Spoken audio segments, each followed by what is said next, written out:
Hi everyone, and welcome to our video on media representations of disability. We're going to explore some representations in advertising, film and reality TV and documentary, and think about how some of these have changed or developed over time. We'll start by considering the adverts and publicity for the coverage of the Paralympic Games on Channel 4. Check out the following images from 2012 to 2020. Consider both the images and the language used, reflecting back on some of the word choice and other language issues we considered in our previous video. Here's an image from 2012.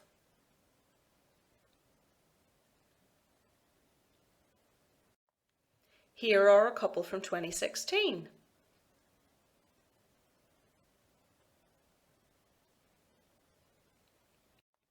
And here are a couple from 2020.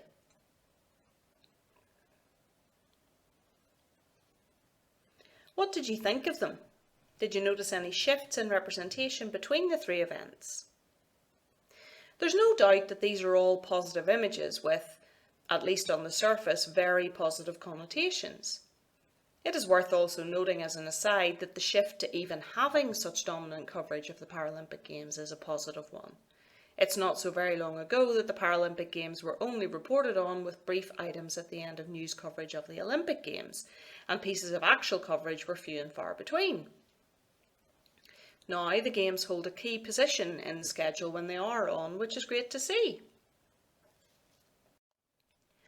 What did you think about the tagline for the 2012 coverage? Meet the Superhumans. It's a strong tagline, isn't it? And it's reinforced by a strong image that contains intertextual echoes of the superhero genre, I think. On the surface, this seems to be an extremely positive representation. But is it really so positive to represent disabled people as superhuman? Competitors in the Olympic Games are not represented as superhuman, are they? They are lauded and considered to be exceptionally skillful, talented and committed people, but they are always considered to be stretching their human ability. They are never considered to be superhuman. You might think, well, a disabled person is even more impressive if they can manage to rise to the top of a sport than a non-disabled person is, so why not represent them as superhuman? This representation is an example of what is called the supercrip stereotype. It's a tendency towards representations of disabled people that see them overcoming the adversity and obstacles of their disability in ways that are meant to inspire the audience. Some superhero representations are an example of this too, with people leaving behind their non-working bodies to become something else.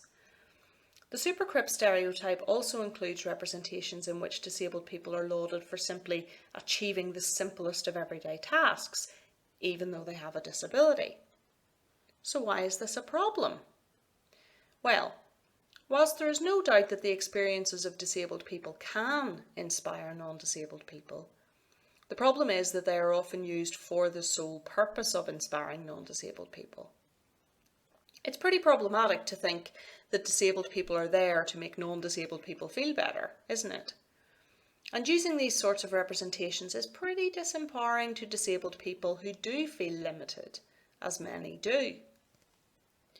And if you have a disability, is it really okay to be lauding examples of you overcoming it or leaving it behind? Your disability is part of your identity. It is something you live with every day, just like every other part of our identities that we live with every day. We wouldn't think it was okay for women to leave behind our gender identity, for LGBT plus people to leave behind our sexuality, or Black and minority ethnic people to leave behind their ethnic identity. So why is it okay to celebrate disabled people leaving behind their disability? What about the 2016 publicity? Has it moved on? This is a tricky one to call. We still have the superhuman identity represented, and still with intertextual echoes of the superhero movies, with the wording "Superhumans Return" reading like a movie sequel. We have the word disability partly cancelled out to highlight the ability. This has echoes of the supercrip leaving behind the disability, but at the same time the identity is only partly cancelled out, not fully. The identity is still there, incorporated into a different representation. So it's a bit problematic, but arguably less so than the 2012 version. And of course, we must not lose sight of the fact that even if it's a stereotype, a positive stereotype is a bit more empowering than a negative, othering, oppressive stereotype.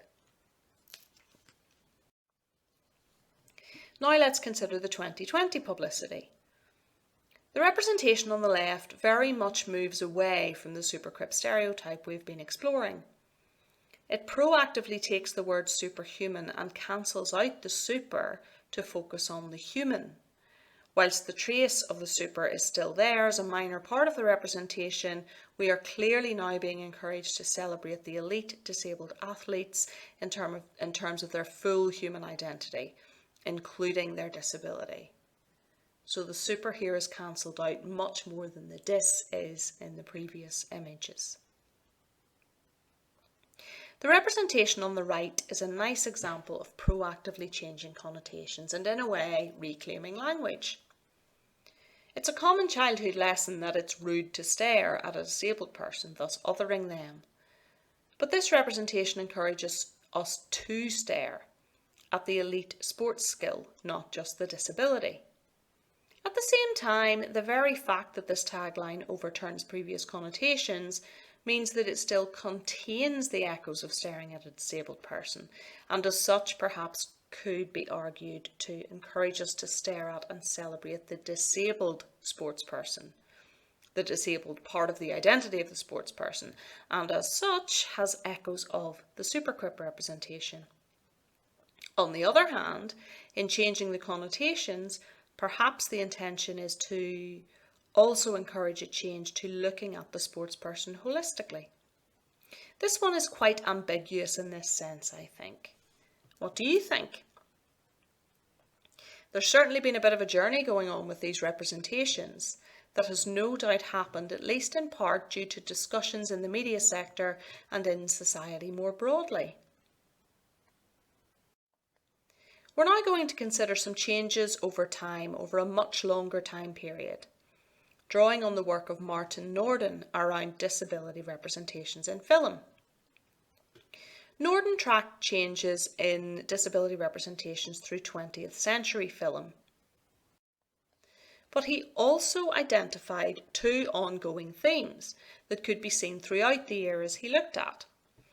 These themes were the sweet innocent and the obsessive avenger. An example of the sweet innocent is the Tiny Tim character in A Christmas Carol, who of course is first and foremost a literary figure. An example of the obsessive avenger is Freddy Krueger from the Nightmare on Elm Street movies of the 1980s, who had an acquired disability due to being burned. Beyond these two ongoing themes, Norden argues that the representation of disabled people in film can be themed into 4 eras. Freakish in pre-World War II, rehabilitative in post-World War II, freakish once again in the 1950s and 1960s, with differently able representations coming in from the 1970s onwards. Let's consider some examples of these and the socio-historical contexts in which they occur. It is very clear when we consider this that film does indeed play out and challenge some of the dominant ideas that society holds at any one time.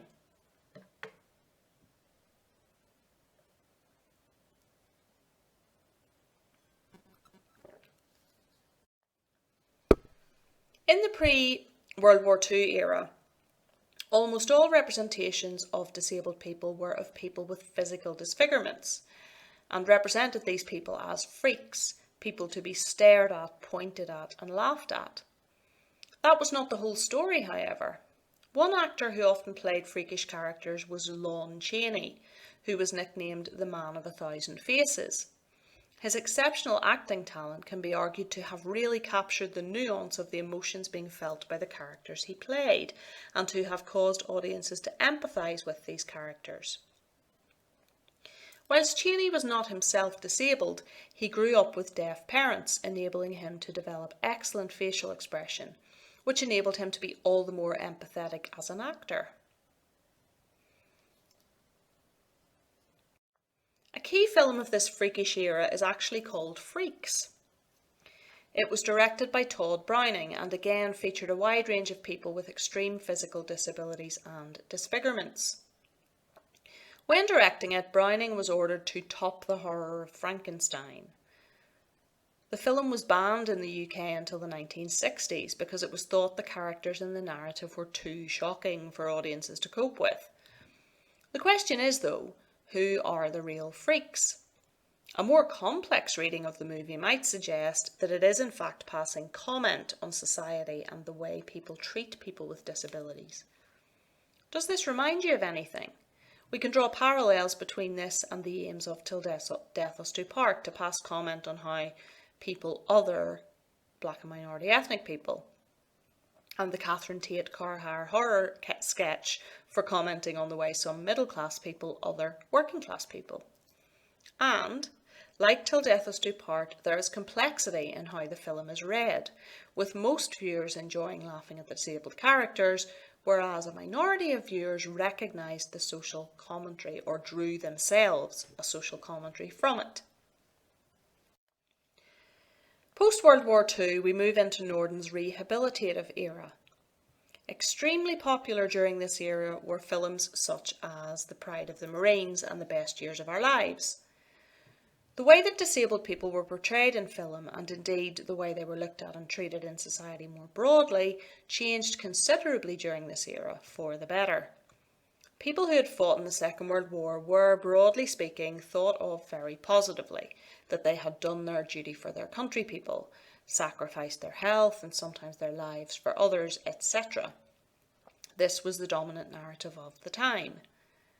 Many of these military people acquired disabilities by being injured, and lots of the films of the time focused on different military individuals being rehabilitated and enabled to live full lives once again in spite of their injuries.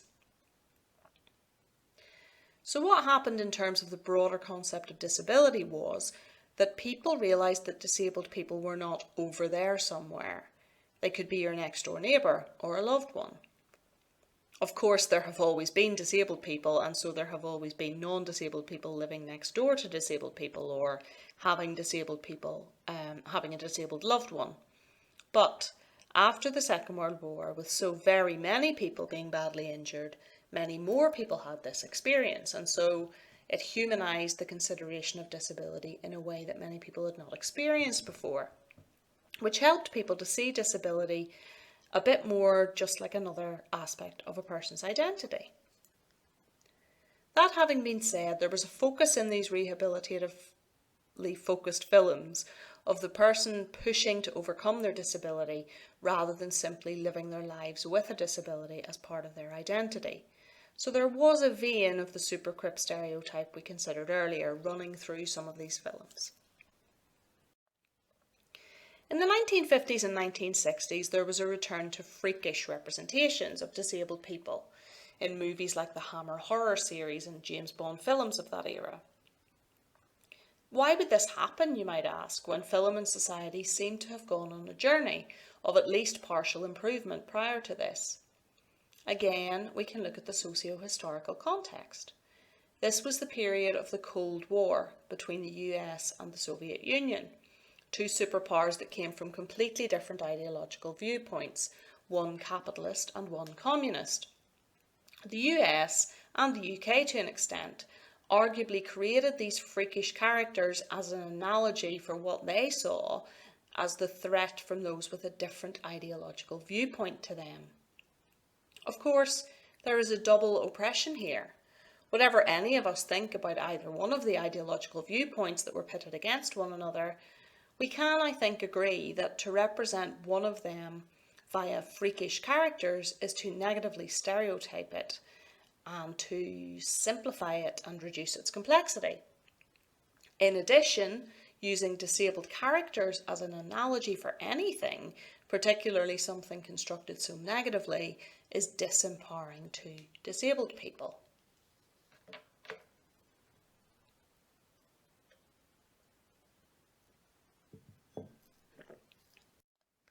From the 1970s onwards, Nordon noticed a theme of differently abled. which includes movies like Tell Me That You Love Me, Junie Moon, My Left Foot, and The Elephant Man. In this theme, disabled people were represented as having more complex emotional lives and as having talents due to their disabilities that actually give them ability rather than disability. Of course, we've seen in our consideration of Channel 4's Paralympics advertising that narratives of overcoming a disability are only empowering to a certain extent, and not for everyone if they do not possess an amazing intellect or artistic talent or whatever other skill is being portrayed. And we've also considered that the term differently able is not empowering to disabled people because it fails to even acknowledge that disability is part of the identity of a person. I'd like you to do a task now. These examples from Norden stop a number of decades ago, and I want you to bring things up to date by considering some more current representations of disabled people in movies, thinking about how you would theme them, and whether you would say that representations have become more positive and more complex than they were in the eras that Norden wrote about. I hope I'll hear about some of your examples and thoughts. Why not pause the video here and spend some time doing this task? We're going to move on now to consider representations of disability in documentary and reality TV. We'll ask ourselves whether this genre or these genres have begun to embrace diversity or whether they encourage us to stare, gasp and laugh, just like in a Victorian freak show. First of all, I want you to consider a representation from a reality TV show called The World's Smallest Man and Me. This was part of a series made by Mark Dolan for Channel 4 in the late noughties. In it, he travelled the world looking for and meeting people with some of the most extreme physical identities, such as the smallest man. For a filmmaker who was often seen to critique society and social attitudes, the representations in this piece seem very problematic to me. Let's watch it. Although he doesn't look it, He Pingping is 19 years old. Although in some ways he's like a tiny child, he's also got the face of an old man. Looks Like Scissors, Paper, Stones is a game that's played all over the world.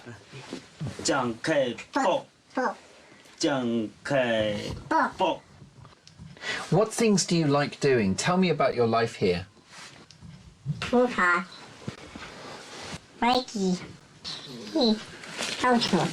I like poker.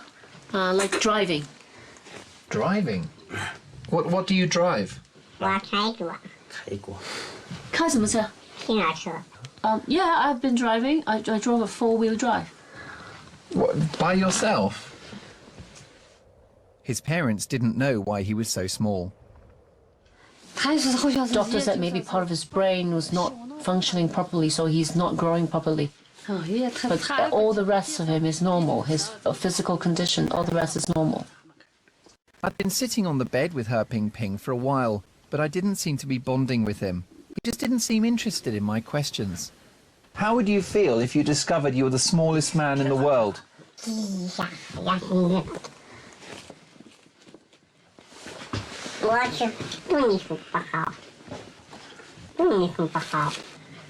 my heart, I wouldn't like it. Why wouldn't you be happy if you were the smallest man in the world?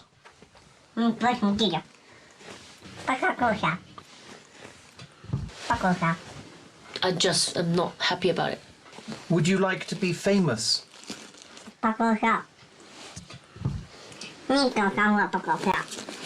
No, I'm not happy. You're happy, I'm not happy. Not only is the identity of He Pingping sensationalised, listen also to the way in which Mark Dolan speaks to him. Can you notice parallels with the work we did on child-directed language? I can, and as we considered in one of our age videos, to talk like this to someone who is older is extremely disempowering for that person. While it's not a direct comparison in terms of the conditions the people who are focused on live with, it is worth comparing and contrasting the representation we just looked at with the representations of a group of people with achondroplasia in the reality TV series Seven Dwarfs. which was shown just a few years later than The World's Smallest Man and Me, also on Channel 4. Seven Dwarfs looks behind the stage into the everyday lives of the people playing the Seven Dwarfs in a pantomime. In it, we see the laughs, loves, joys and frustrations of the people in the show, some of them related to the fact that they are small, but many of them not. I think the show did a good job of normalising society's perception of people with the condition, but without simply ignoring the condition. Instead, it showed us complexity, which is the only true representation of the lives of any group of human beings. Let's watch the trailer for it. Every Christmas, Snow White and the Seven Dwarfs place to packed houses everywhere. Come on, boy! This is the story behind the fairy tale. I'm feeling rotten! A story about seven little people working and living together throughout the Panto period. If we get any carol singers, they're going to get a shock. Run away. Hey! Oh! Let's go! See life Doesn't matter what height you are, you fall in love with who you fall in love with. from a different perspective. It's a whole different world up there. A brand new series. I am what I am. Don't like it, shock on. Seven Dwarfs starts Tuesday at 9 on 4. A couple of examples of good practice in feature-length documentaries that are worth checking out are Autism the Musical and Heavy Load. The first of these follows a group of autistic children and young people as they create and perform in a musical. It was award-winning and includes complex representations of the daily lives of the children and their families, as well as specific talents each of the children and young people have that make for a unique theatre show. It's not about constructing these things as superpowers, it's more about celebrating the everyday complexity of autistic identities. Heavy Load is about a punk band made up of people with learning disabilities and their carers, as they fight for the enablement to have an equal social life and play at a festival. This film really challenges preconceptions of people with learning disabilities, and I love the way that the learning disabled people in it challenge those of us who are not learning disabled to let go a bit and to live a freer life. Perhaps it's worth considering whether what we see in these documentaries is, in Bourdieu's terms, a very specific type of valuable social and cultural capital. We're going to come full circle and return now to the Paralympic Games by thinking about the comedy chat show The Last Leg. Again, this show was and is aired on Channel 4. It's perhaps no surprise that several of the shows we've considered in this video have been from Channel 4, whose mission statement says, "We aim to create change through entertainment. We do this by representing unheard voices, challenging with purpose, and reinventing entertainment." We've seen with The World's Smallest Man and Me that Channel 4's pushing of boundaries can sometimes be misplaced, but in general the channel is known for diversity of representations. The Last Leg was once aptly described by one of the presenters, Adam Hills, as three guys with four legs talking about the week. I think this nicely sums up what the show has become, and the ways in which it has brought representations of disability into primetime viewing in a complex yet simple everyday way. The Last Leg started in 2012 as a comedy show taking a non-stereotypical approach to disability during the 2012 Paralympic Games coverage. It has two disabled presenters and one non-disabled presenter. It has developed to become a broader news review show that just happens to have a couple of disabled presenters. So it is empowering in its representations in that it is not all about the disability.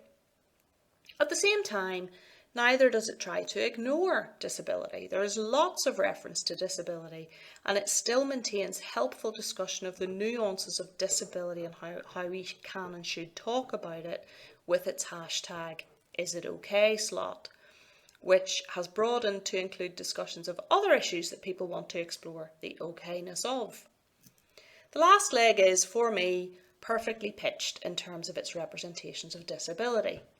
What do you think? The final thoughts I want to leave you with about language, media and disability have many echoes of the thoughts we've explored about language, media and other aspects of identity. As with other groups or aspects of identity that have a tendency to be othered and marginalised, we need to ask, are we being encouraged to finger point at something or someone other, or critique those who do the finger pointing and the othering? Or do we ever get past the differences, focus on the similarities, and simply see disabled people doing things that have little or nothing to do with their disabilities?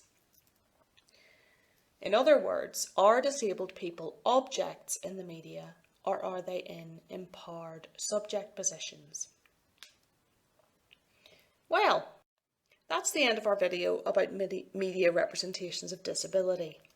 Here, as usual, is a list of key concepts that I'd like you to be able to define and or talk about, and those additional concepts that it would be nice for you to know, but are not so vital to your understanding of the topic. I hope you've enjoyed exploring this topic with me. Bye for now.